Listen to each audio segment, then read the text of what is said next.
From Olympic City and the home of Pikes Peak, this is the Automotive ADHD Show.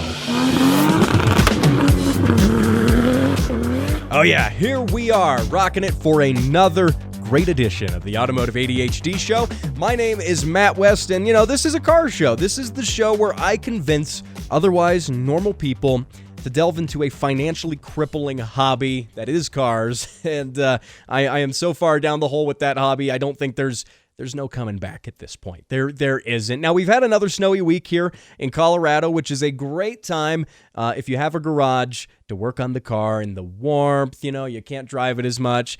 Obviously, not as good of a time if you're working on the cars anyway, and you aren't doing it in a garage. I do have a garage, but it's already full with other nonsense crap cars. So ask me how I know about working in the snow. But that said, I do have some really cool news on the show today about Pikes Peak. That's fun. I mean, I live here in Colorado. I can see Pikes Peak literally from my window right now. So got some cool news about that. Also, going to talk about why buying a pickup truck is a better idea than buying one of those Tesla battery walls to power your house. And this is really neat. Also going to discuss some stupid steering wheel designs and why manufacturers need to stop trying to reinvent the wheel. It is ridiculous. And also, I do have some really interesting news about the car sounds that I play every week on this show.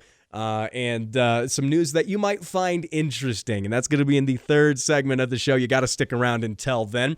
Now, if you listen to this show every Sunday, you might notice this is a little bit later of a posting of the show. It's a late upload, which I have an excuse. I do. I mean, by late upload, I mean it's almost not Sunday anymore. Let me put it that way. But I do have an excuse, and that's because I spent the evening in the cold dragging a car out of a barn. A very interesting car. Speaking of doing manual labor lying down in the snow, not in a garage. Yeah, this is that. I found, and listeners of the show might know I already own one crusty AE86 Corolla, and I found another one in a barn. A true barn find in the literal sense, and it wasn't even listed for sale. A friend of a friend knew a guy who spotted an AE86 underneath a kind of a covered barn section in a very rural part of the state. And long story short, I managed to get a hold of the guy, offer him some money, and rather misguidedly offered him some money that I probably should not have spent on it. Anyway, he said yeah, and somehow I ended up taking that car home, and it's, AE86, it's a hatch. The one I have is a coupe, so this will be my first hatch, and that said, it was covered in hay, dirt, all sorts of animal droppings, and it also had cats living in it, and it had very much not weathered the elements very well, and it might be missing one or two insignificant trivial items, things like, the engine, transmission, the interior. Don't worry about those things. Some people call it a rolling chassis. I like to call it a blank slate. How about that? I don't think anyone's buying that, but this does give me the opportunity to swap something interesting in it. And in my other rusty Corolla, I did what everyone does, which is get a 4AGE 20 valve, the last generation of them. They call it the blacktop, and then I put individual throttle bodies on it. Yeah, whatever. Okay, it's really fun, but everyone does that. So how do we get something really weird here? And I was talking to OBD1 Kenobi, and he said, dude, let's Volvo 5-cylinder swap it. And I said, oh yeah, that would be great, kind of jokingly. And then I got to looking at how cheap those are. They have turbos, 5-cylinder, all aluminum, lighter than the 4AGE that came in that car. And also there's tons of rear-wheel drive swap parts for them. Okay, this might happen. So we'll see. I'll put up a poll on the Facebook page, facebook.com/automotiveadhd. Let me know what you think I should put in this car. It's going to be cheap. It's going to be rusty. It's going to be terrible. And it's going to make all Initial D fans mad. And I'm okay with that. And also, I will say, moral of the story is don't bring cash and a trailer when you're going to go just look at a car. I made that mistake. So anyway, ladies, gentlemen, Porsche 959s, let's delve away from crusty old Toyotas and talk about Pikes Peak, because I am doing this show right now in the shadow of Pikes Peak, and they are doing this year, 2022, is the 100th year running. It's the 100th anniversary, basically, of the race, which is incredible that people have been running up that hill for 100 years straight now. Lots of completely, I won't call it a safe race. It's very much not, but a lot of people who love racing it. And, again, I'm in a unique position here to comment on said news, being, kind of in the automotive scene, and especially right around Pikes Peak. There's a lot of cool racing that does happen there. And there's some fun news, though. Someone set the EV record. Oh, God, here we go, talking about EVs again. But they set the record not for driving up Pikes Peak. We already had a record last year for an EV race car. This is a production EV car, the Porsche Taycan Cross Turismo. And they set a Guinness World Record for the most elevation change accomplished while driving a car. An EV specifically. They went from a deep mine it's in Michigan. It's called the Eagle Mine in Michigan, and that is the deepest spot you can drive a car in the United States. And then so they went from that point to one of the highest points you can drive a car, albeit on a paved road, in the United States, which is the top of Pikes Peak. And that was a total drivable ascent of 15,889 feet. Holy cow, that's a lot of elevation. That's almost 3 miles of elevation change. And of course, they had to do this in an EV to make... Okay.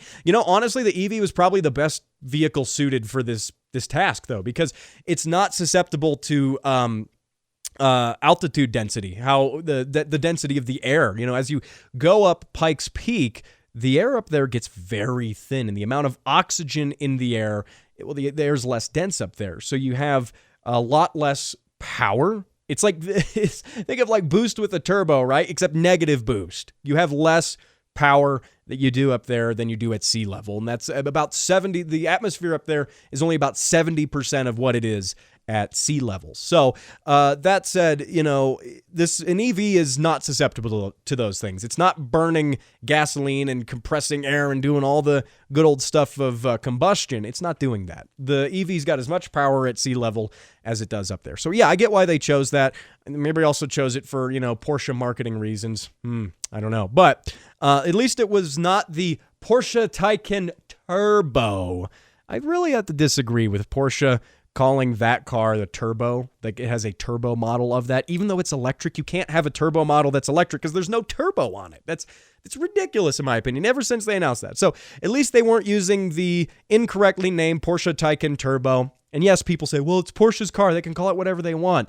Well, yeah, but you're calling it something it isn't, though, which I don't know. Anyway, that's neither here nor there. This is really neat stuff. By the way, they had one of the drivers who was on this trip. It ultimately was 1,400 miles from Michigan to the top of Pikes Peak, was the Pikes Peak International Hill Climb class winner, Dai Yoshihara. And he's probably the best dude to drive that car up the mountain. And I wonder if he was resisting the temptation to exceed the speed limit on those roads up there. But he knows the roads very, very well, obviously having raced them in 2020. So that's really neat stuff. Cool to see a car doing that. Whether or not it's electric or not doesn't matter. It's just cool to see a car doing that. And of course, again, the Porsche Taycan Cross Turismo is their cool all-wheel drive Porsche EV wagon thing.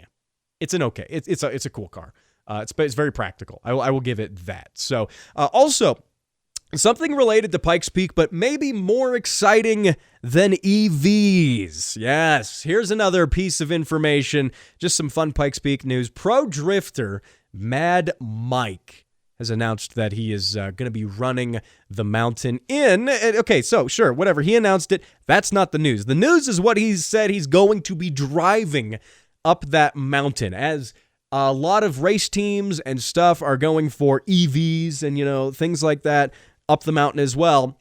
He has decided the tool of choice is a Mazda 3, humble hatchback kind of 4-door thing, except with a 4-rotor rotary engine with 1,200 horsepower Yes, that is good.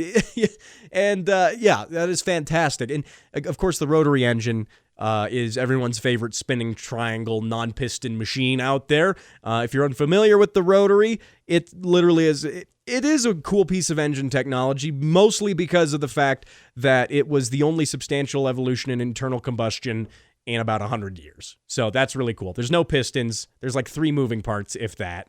And yeah, they're cool. They're not known for reliability, but they're known for high RPM and a lot of fun. 4 rotors, by the way, is quite a bit when you're talking about rotaries. So that's really cool. Probably has many turbos as well. Also, he apparently is keeping the 4 seats in this car. So yeah, just a casual family sedan with a 4-rotor rotary engine, turbos, 1,200 horsepower. Oh yeah, and it's a Pikes Peak Hill Climb car. That's really cool. Now, that does bring me to one point about Pikes Peak running, which is it's very expensive. I think people who don't live near that part of the racing scene don't realize quite how expensive it is. I've had the opportunity to talk to a number of people who have run the race, and as a individual or as a team, it is exorbitantly expensive. Many hundreds of thousands of dollars to run that race, and logistical costs, fees, not just the car itself, transportation. There's all sorts of logistical things that go into running that race. And I mean, that's one of the reasons not everyone can just run Pikes Peak. If anyone could run it as a race, I mean, I would have done it already. But there's also the fact that it's pretty exclusive who actually gets accepted as a Pikes Peak Hill Climb driver. There's a pretty rigorous application process. The Pikes Peak officials want to see really solid racing experience and other really big racing sanctioning bodies and things like that. So it's definitely hard. I might put that one on the bucket list. At the very least, it is a very unique race in pretty much anywhere in the world. Sure, there's a lot of hill climbs that happen in a lot of places, but not many that go to the top of a 14,000-foot mountain. Just saying. That presents some very unique challenges. Now, that said, I'm going to get out there this hill climb season as the year goes on. I'm going to try to get out there, get the show out there, get you some really exclusive content. That's something I can do that virtually no other car podcast can do, because I'm right here with it. So that's something I want to do. And I will say, a couple years ago, I did meet the Stig up by Pikes Peak. And by the Stig, I mean Paul Gerard, who was literally one of the Stigs on Top Gear. And the cool thing is, I even had the opportunity on camera to ask him some really, really stupid questions. I think I offended him because he was running the hill climb. This was a couple years ago. He was running the hill climb, and it was getting hammered all day by different people, interviews. What do you think the car's going to do? What do you think, the road's going to be like? How fast do you think you're going to be? And then I was like, well, what can I ask him that he hasn't been asked? And I asked him something really dumb, like what kind of toothpaste he uses. I'm not even joking. I couldn't find that audio this week, but I'm going to keep searching for it. I've got it somewhere on a hard drive from a couple years ago, and I'll dig that up for next week. I think you'd enjoy hearing that, and also learning what kind of toothpaste the Stig uses. Assuming he has teeth. So anyway, hey, want to talk about some other really good stuff coming up in the next segment. Going to be talking about why a pickup truck purchase might be better than a solar battery power wall. What? Yeah, exactly. We're going to be talking about it in just a minute, right after this. Did you know there's a rare but serious condition affecting 1 out of every million? Most are born with it. And despite decades of research, doctors struggle to find a cure. The truth is, thousands of people simply don't know what cars are. For those affected, things are grim, but recent developments show promising success. New clinical trials using breakthrough audio technology have shown a 69% improvement in patients with the most severe symptoms. Treatments vary, but one day we may see a cure. More information is available at throttlewarrior.com.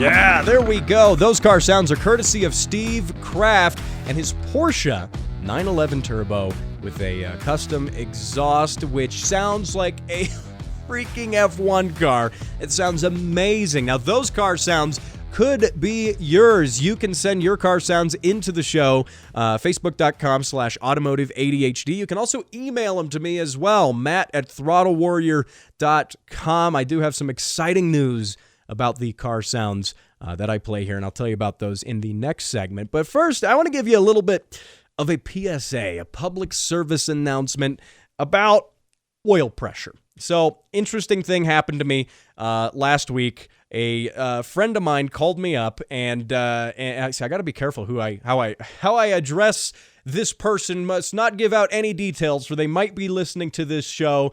And she definitely. Oh, I just gave away a little bit of it there. That's probably the. No, I'm kidding. Yeah. Anyway, friend of mine called me up, and she said, "Hey, so my car has the oil change light on. Can you change the oil for me?" And I was like, "Yes, but what do you mean by oil change light? Is it the little maintenance required light?"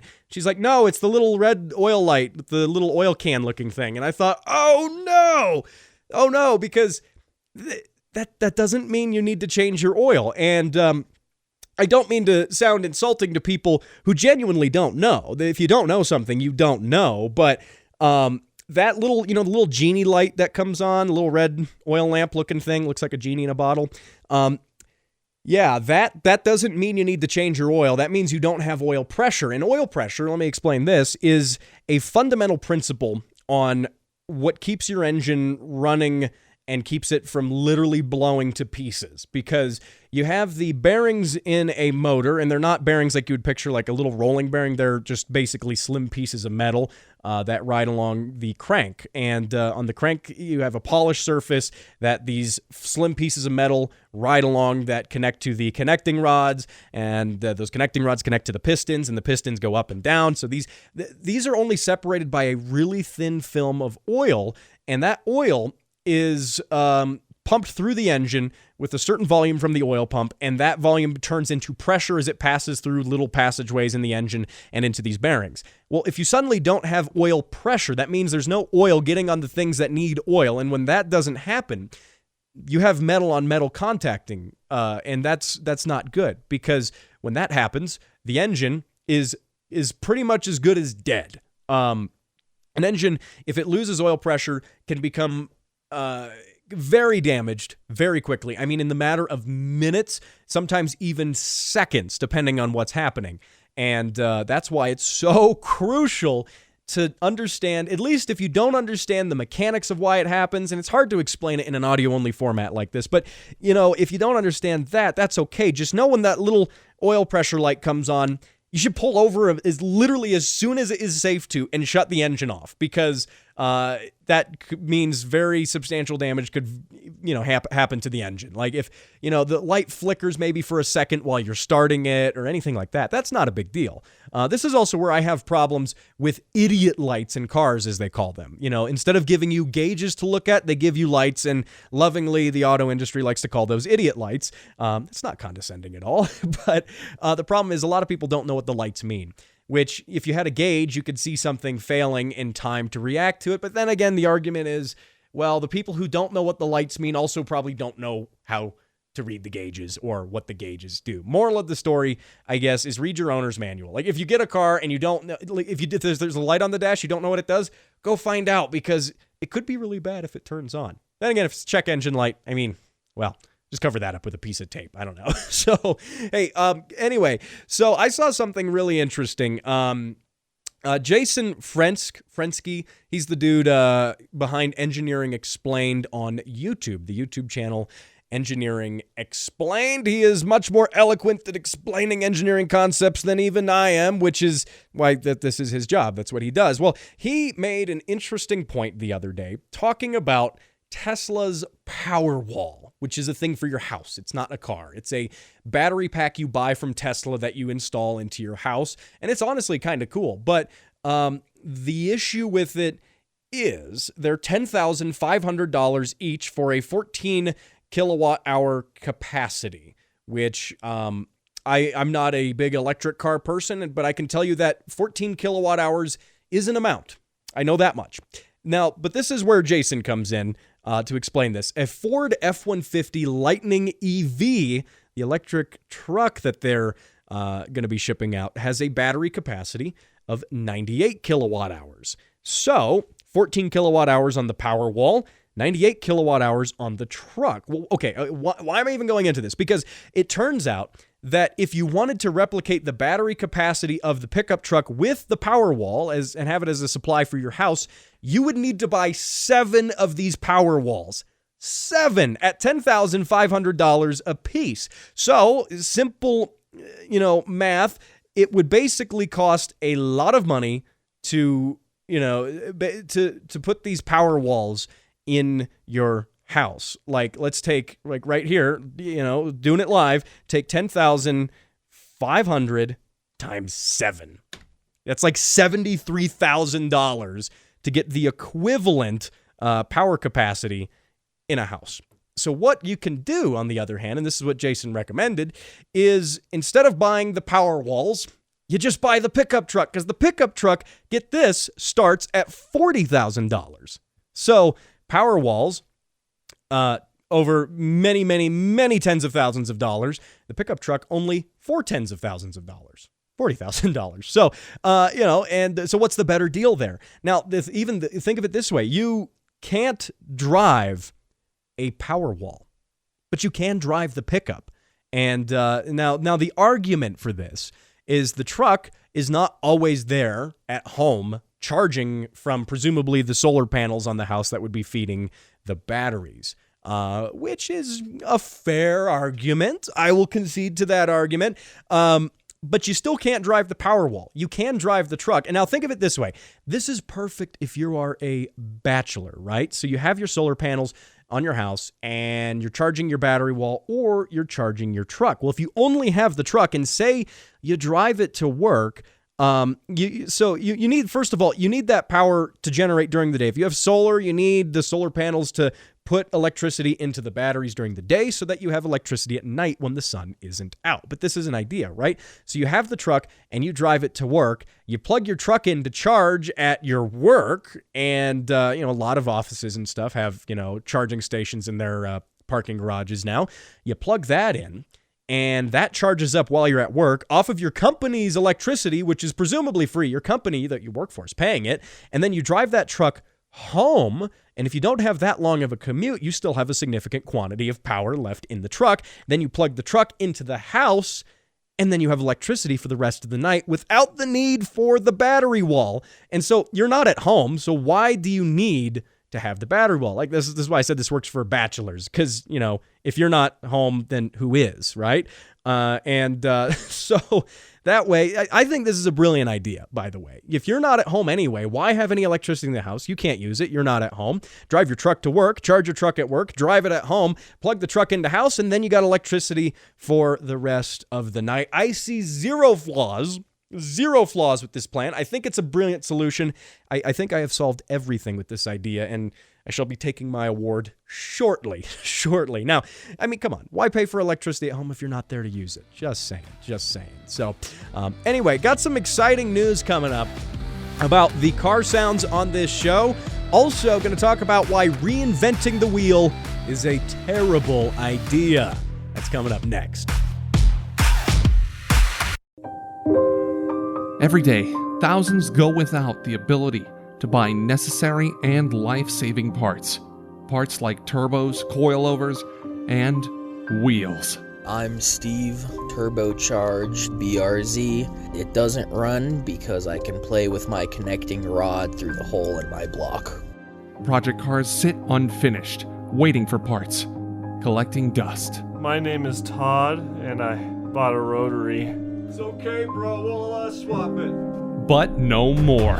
You, yes you, can make a difference. For as little as $5 per month, you can put an end to Project Cars suffering and support your favorite podcast. Patreon.com/Throttle Warrior. Donate now and receive special perks. Sponsored by Autoholics Anonymous and the Speed Council.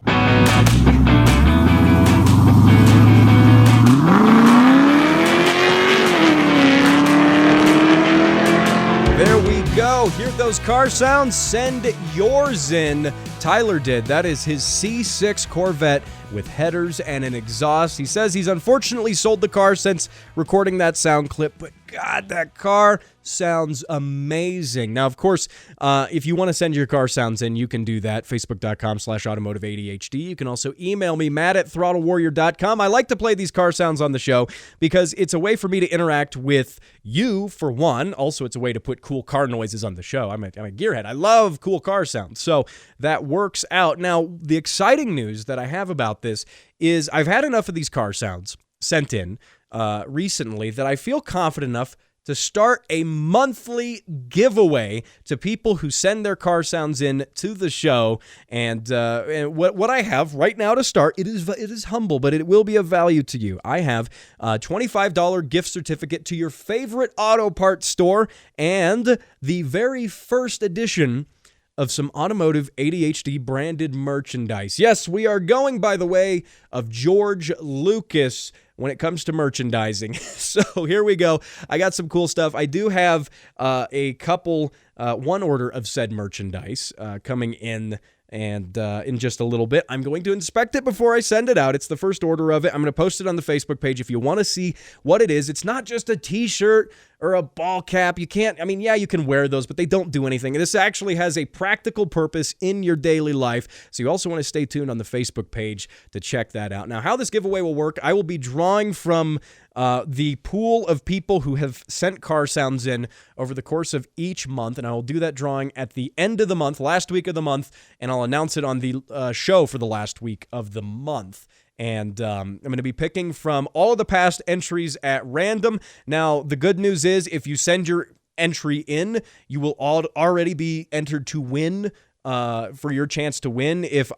For instance, if there's just too many car sounds in that 1 week to get to your car, that's okay. You are still entered for the drawing. So you're good to go with that. And again, you can send those car sounds in. Matt@throttlewarrior.com, Automotive ADHD Facebook page. Really excited to get this going. Now, hey, next thing I want to talk about is steering wheels, which, I think we're if you've ever driven a car, you're fairly familiar with steering wheels. It's a round sort of spoked object, usually has 3 spokes, sometimes 2, sometimes 4. I think 5 would be a bit excessive, but, it can happen.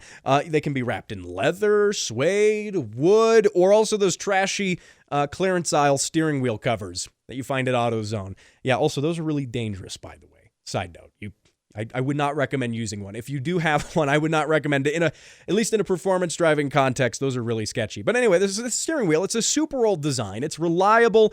Now, that said, Tesla made press last year, recently, I should say, with their yoke steering wheel design. You really can't call it a steering wheel because there's no round part to it. No circular part in any conceivable way. If only someone came up with a better name for this thing that's not a steering wheel. I don't know. But that said, it's not a new idea. Knight Rider, the TV show, popularized it back in the 1980s, and that had a lot of people, hacking the tops of their steering wheels off to make this yoke-looking thing. The yoke looks cool. It's kind of it's like out of an airplane, right? Well, it has inherent problems, and there's reasons airplanes can use this specifically and cars cannot. Namely, the fact that when you're in an airplane, the yoke there, if you're turning it left and right, is going to be changing your pitch of the air, or your roll rather. Pitch is a different term in aviation. It's going to be changing your actual roll of the aircraft. And if you were to go hand over hand, like you would on a steering wheel with the yoke in an airplane, you would be flipping the airplane and spinning it and doing all sorts of wild things that I'm sure the FAA would disagree with you doing. But in cars, yokes do not work, namely because of the issue you can only have 2 places to put your hands, and if you need to make a tight turn, you can't really do it all that well. And sure, people say, oh, but I'm good at doing it. I've gotten good at it. The problem is it's not as intuitive as just a wheel that you can grab anywhere in a panic, in an emergency, or just something as familiar as a big circle thing in front of you. That's one of those things. Now, Tesla is bad about this yoke thing, but not as bad now as what a recent patent filing uncovered. And the Tesla yoke is pretty tame compared to this. BMW recently filed a patent for a distinctly German take on the steering wheel yoke thing. And by German, I mean unnecessarily complicated and mechanically complex. And it's this, picture having a yoke, right? Like an airplane yoke or like Tesla's yoke, except that the two sticks on either side that you hold that are connected to the center hub, the two parts of the yoke, except that they're floppy. They're on a pivot. They can rotate. The yoke rotates left and right, but also the two stalks, I guess you could call them, on either side also rotate and pivot. And this is this is odd. So the idea here with the patent and what it shows is that BMW says we can create a yoke, and through complex German engineering, we can allow you to do the hand-over type of maneuver you would do with the regular steering wheel, except with the yoke, because the stalks on the yoke actually pivot. So when you turn one, you can actually bend it and get it to pivot and get more angle out of the actual rotation of the yoke, if that makes sense. The problem is there's already a thing that does this. There's already a thing that's not as mechanically complex that allows you to do the handover maneuver while driving a car. What's it called? Oh yeah. It's called the wheel. Just saying, it's called the wheel. I mean, look, innovation is important. It is. It really is. We move forward through means of innovation, but this is an exception because it does literally nothing better than a steering wheel. It solves a problem in a very interesting German mechanical way, but the problem doesn't need to exist in the first place. I mean, come on, why? Ugh. Gosh, okay. This is BMW's hard-spent research money going into funding, designing, whatever the hell this is. Also, one note about these stock steering wheels is manufacturers are taking this as the opportunity to put the controls that you would use on for instance, the turn signal indicator or the wiper stock. These controls you have elsewhere in the car, they're putting them on the yokes because now there's this big flat space and I guess they can put them there. They're like, let's have every button, your headlights, your turn signals, your windshield wipers, the radio, everything, the seat massager button, it's all going to be right there on the steering wheel because look how handy it is. You can just press it while you're driving. While that's handy, I think BMW, including the turn signal stock onto the yoke, there's a slim chance of that. Presumably BMW will not include the turn signal button on there when they go do this. I'm just throwing that out there. I mean, yeah, BMW drivers, right? I don't know. This is one of those things. I think innovation might need to stop here. This is too much innovation, at least for the wheel. At least for the wheel. I mean, even race cars that sort of have stocks. A lot of people are like, well, yeah, but race cars have stocks. I'm calling them stocks now. Yokes. There we go. Even race cars that have that. The problem with comparing that to a road car is a race car is a much more substantial steering ratio than a road car does. And that means you can get a full lock-to-lock turn in some race cars without ever needing to do the handover position. But the problem is that's just not practical when it comes to road cars because when you give an average driver that much, aggressiveness in the steering ratio, you can also induce some bad driving characteristics, and that can lead to that person crashing because the steering is turning way faster than they're used to in any other car. So that's not a fair comparison to say, well, yeah, but race cars have it. Well, a lot of race cars don't. A lot of them don't. The some that do, like F1 cars and stuff, that have this weird mishmash of buttons. I blame F1. They are the ones who started the idea of let's put every button we can on the steering wheel. I don't know. Maybe I'm a traditionalist here. I like my steering wheels to have no buttons, even if it's got, a volume button and the cruise control button. I don't know. I like old steering wheels that have nothing on them. The wheel is there to drive the car. My 2 cents right there. So anyway, interesting stuff. Don't need to reinvent the wheel. I mean, the wheel has existed long as man has been around. The wheel has existed, and but anyway. So, by the way, again, hey, those car sounds, send those in. Get your chance to win some prizes on the show, and I will be announcing that stuff next week on next week's show, and also showing you what you have the ability to win. So, of course, the $25 gift certificate, but also the Automotive ADHD merchandise, which, again, I will be debuting that on the Facebook page first before next week's show. So that's really good stuff. Also, want to thank you for the listenership these past several months. The show has really grown. I've looked at my analytics and seen a lot of people jump on board. We've surpassed 2,000 listeners, which I think is just staggering. So, to think that 2,000 people have the ability to waste this much time listening to my show, listen to me ramble about cars, that is fantastic, and I want to thank each and every person. And I mean, hey, we're growing from here, right? Think of it this way. It can't get any worse at the very least. So soon the garage will be filled with even more rusty, clapped-out Corollas with no engine. So what can I say? By the way, you can subscribe to this podcast wherever fine podcasts and this one are downloaded. If you listen on Spotify, you can also give it a rating, and I would encourage you to do that. And I will see you next time, same bad place, when I scare the locals by driving my DeLorean through a barn. See you then.